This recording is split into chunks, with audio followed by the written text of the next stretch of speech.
చాలామంది దగ్గు వస్తే దగ్గే కదా అని అశ్రద్ధ చేస్తారు.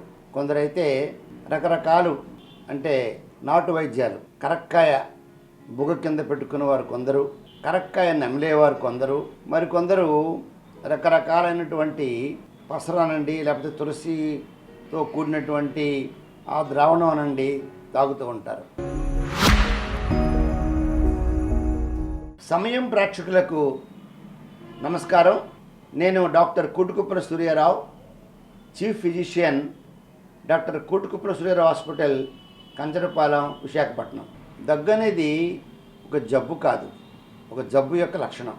అంటే ఎన్ని రకాలుగా దగ్గు రావచ్చు అంటే సమయభావం వల్ల మొత్తం చెప్పలేము, కానీ ప్రధానంగా ఒకటి ఇయర్, నోస్, థ్రోట్, ఈ మూడిట్లో ఎక్కడ ఇన్ఫెక్షన్ ఉన్నా, అలాగే సైనసైటిస్ అంటాం, అంటే మనకి ఈ బుగ్గ రెండు పక్కల అలాగే ఈ రుదురు దగ్గర ఉన్నటువంటి సైనస్లో కూడా ఏదైనా ఇన్ఫెక్షన్ చేరినా,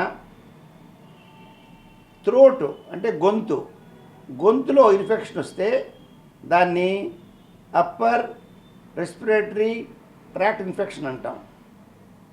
ఇదే కాకుండా లంగ్స్లో ఇన్ఫెక్షన్ ఉన్నా, మరికొందరిలో అయితే బీపీకి వాడే కొన్ని మందుల వల్ల కూడా దగ్గు వస్తుంది. ఇంకా చెప్పాలంటే మామూలుగా దగ్గు వచ్చి మందులు వాడినా వాడకపోయినా తగ్గకపోవడం ఒకటి, వారాల తరబడి నెలల తరబడి దగ్గడం రెండవది. ఎలర్జీ వల్ల కొందరు దగ్గు వస్తుంది. ఎలర్జీ అంటే ఏంటి? ఏమాత్రం అగరబత్తీలు పొగన్న తుమ్ములు దగ్గులు వచ్చినటువంటి కేసులు చాలా చూస్తాం మేము. దగ్గు వచ్చిన తర్వాత ఏదో వేడి నీళ్ళు తాగి లేదంటే ఉప్పు నీళ్ళు పుక్కలించి బయటకు కుమ్మేయడం, ఈ ఫెరంజైటిస్ ఇటువంటి ప్రాబ్లమ్స్లో ఆ చిట్కా వైద్యాలు పనిచేయవచ్చు. కానీ దగ్గుతో పాటు జ్వరం ఉన్నా, దగ్గుతో పాటు ఆయాసం ఉన్నా, ఉబ్బసం లాంటి రోగులకి చాలా కష్టమైన దగ్గు వస్తుంది వాళ్ళకి. అలాగే సిగరెట్లు తాగేవారికి it is called smokers cough అంటాం, సిఓపిడి. అంటే ఈ ఊపిరితిత్తులు కొంచెం వాటి నిర్మాణంలోన మార్పులు వచ్చినప్పుడు, గుండె జబ్బులు ఉన్నప్పుడు కూడా కొందరు దగ్గు వస్తుంది. క్షయవ్యాధిలో దగ్గు రావచ్చు, ఎయిడ్స్లో దగ్గు రావచ్చు. హెచ్ఐవి ఎప్పుడైతే మీకు ఊపిరితిత్తుల్లో చేరిపోతుందో ఆ పరిస్థితుల్లో టీబీ రావడం లేదా న్యూమోనియా రావడం సర్వసాధారణం. మన భారతదేశంలో రమారమి